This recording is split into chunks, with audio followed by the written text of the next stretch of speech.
Hi, friends, and welcome back to the channel where we are going through our 10 Commandments series right now. And so today we're going to be talking about the Second Commandment. And I'm going to be taking you deeper today into revelation of actually what the Second Commandment really is saying and how it is actually a mindset shift and not just about not worshiping little Buddhas or little statues. It's deeper than that. So in Deuteronomy 5, it says where the second commandment is, do not make yourself a graven image. Do not bow down to them, for I, Adonai your God, am a jealous God, showing loving kindness to 1,000 generations of those who love me and keep my commandments. So when we think about not worshiping graven images, we often think about just not worshiping idols. We see in different cultures how they have different statutes and they worship them and they pay homage to them in some kind of way. And so often our shallow understanding as a Christian is thinking, well, I am not worshiping any kind of idols or images, but actually the heart behind this is a little bit deeper. And so as we look a little deeper behind this commandment and how it's actually a mindset shift and a principle in the kingdom of heaven, we actually can receive the revelation that this commandment is not just about not paying homage to different statutes. It's actually about obtaining the understanding that provision in all forms comes from the hand of God alone. That means every resource, every blessing, every breath, everything comes from God's hands. We are not owners here. We are stewards. And when we have this mindset shift, we actually view him as the only source of provision versus turning to other gods. So when we think about this commandment, we think about the ancient world, how they would worship the sun god. In Greek culture, there was different gods for different things, fertility, different blessings.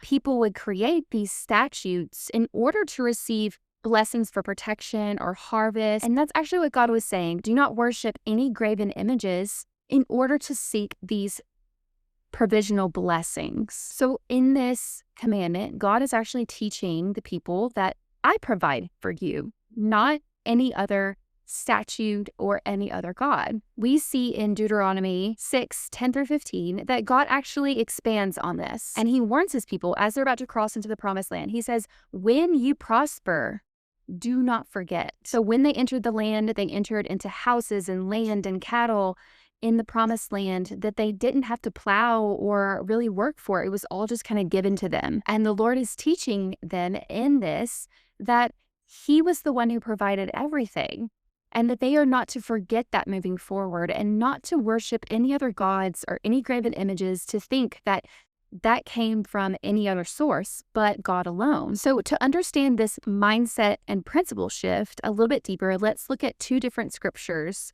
and stories. So let's look at the first story, Cain and Abel, in Genesis 4. So it shows a picture of how Abel he walked in this mindset. He brought the best of his cattle, the firstborn, to God because he knew that everything that was given to him was from the Lord. And so he was only giving back to God what God had given him and what was already God's anyways. But then we see in Cain's story how he brought just general. He did not bring his best. And we can see how Cain lacked this mindset and this essential kingdom principle of this commandment. In this, he lacked the understanding that God was essentially his source and overall. So he held back from the Lord, what was already God's anyways. And then we look at David in First Chronicles 29:14. So in this passage, they're actually building the temple for the Lord to dwell in. And David says to the Lord, everything comes from you, and we have given you only what comes from your hand, God.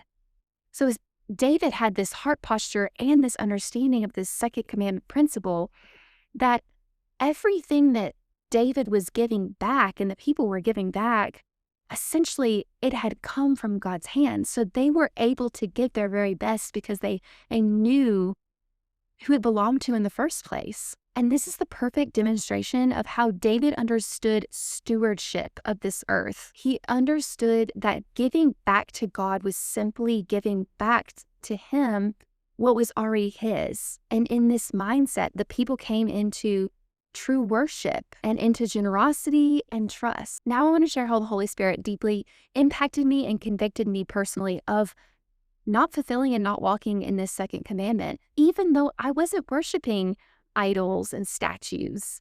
But I still failed to walk in this commandment because it's not only about what we do in the natural and not worshiping, a little Buddha or something. It's actually a mindset principle to stand in and be grounded in. It's an understanding that only comes from the Lord through the Holy Spirit and the grace of Christ. So when my children were both diagnosed with their disabilities, I actually found myself striving for speech, striving for intellect, striving for motor abilities, striving for them to be able to feed, to be independent.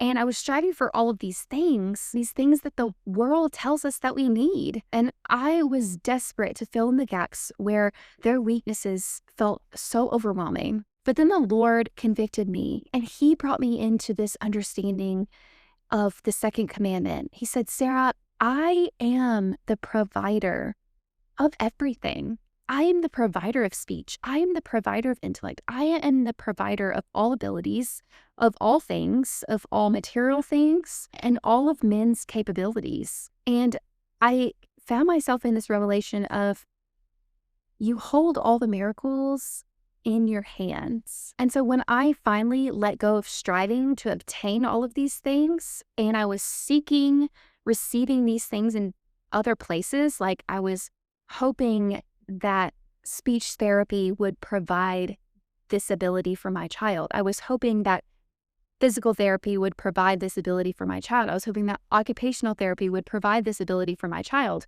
But actually, where the provision comes from is God's hands. And so when He ministered to my heart in the second commandment, it was a mindset shift that, okay, to steward this for my children is actually knowing who my source is and partnering with Him and the different things that He's given us on this earth to partner with, such as therapies. And so I don't have to strive to obtain these from these different sources and different avenues. This is not what ultimately brings breakthrough for my child. What ultimately brings breakthrough is the hand of God, and He can use speech therapy, and He can use physical therapy, and He can use occupational therapy. But ultimately, all of the provision that my children need are in His hand alone. Unless the Lord builds a house, the laborers labor in vain. And that is exactly what I was doing. I was laboring in vain, thinking that all of these other things were going to help fix my children's weaknesses, when really all I needed to do is partner with the Lord and just take stewardship and know and be grateful and praise for every breakthrough that came through our therapy appointments, but ultimately praising the one who brought the breakthrough. And this commandment became the key that unlocked heaven in our home. All of a sudden, we saw my children speaking. We saw miracles. We saw them reading. We saw their minds opening. We saw their minds opening to be able to learn. Their abilities grew. And we knew who the one was who provided it all. And the provision came not from what we did, but from what He did. So walking in this commandment in our lives involves stepping into two different practices. So number one, just stepping into this understanding, right? Stepping into the understanding that everything comes from the Lord, that He alone is your provider, that there is no sun, no moon, no other things of this world that provide for us but Him. And so when we step into this understanding, we actually acknowledge with all of our hearts that He is our sole provision, and we put Him in His rightful place in our lives. It's the understanding that everything that I have comes from the Lord. And if we only pursue Him and loving Him with all of our heart, we will have everything that we need. And then the second step in this commandment is actually when you start seeing this breakthrough and when God starts moving in provision and you put Him in His rightful place, do not forget. Do not forget. Remember. You remember who is the one who provides for it all. And do not think that it comes from the hand of man or your own hands. Yet God can use and move through those things, but ultimately He is the one who provides. And so we maintain this gratitude and this praise of things that He brought us that we did not work for, that we could not have obtained without the grace of His hand. And this one's a little bit harder to maintain, because in maintaining this, it requires that once we're comfortable and once blessings start flowing, it's so easy to think, look what I did. Look how strong I am.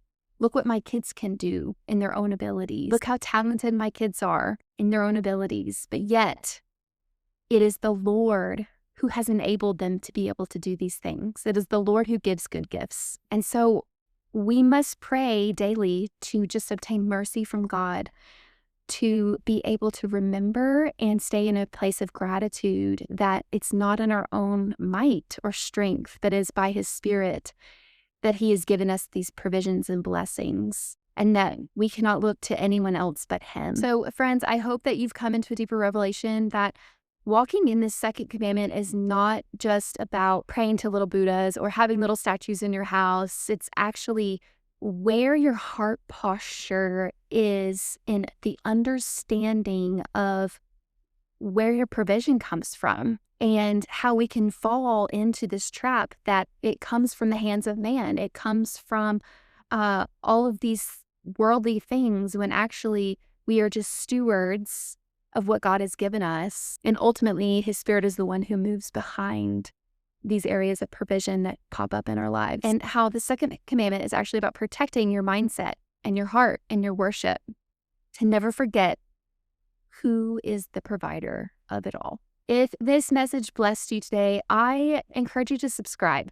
I'm going to be going through this 10 Commandment series in this month of December and revealing a whole new layer and depth of revelation that comes with walking out these commandments and how it's relevant to us today, and how we often fail at walking these out except through the grace of Christ. Don't forget to subscribe and check out in the links in the comments where you can find our Leah Inheritance Bible Study e-course online, and also our Leah Kids community. These both are resources for families who carry the ministry of disability, and they both help reveal the incredible value and gift that is upon our families' lives. I love you guys so much, and I'll see you in the next video.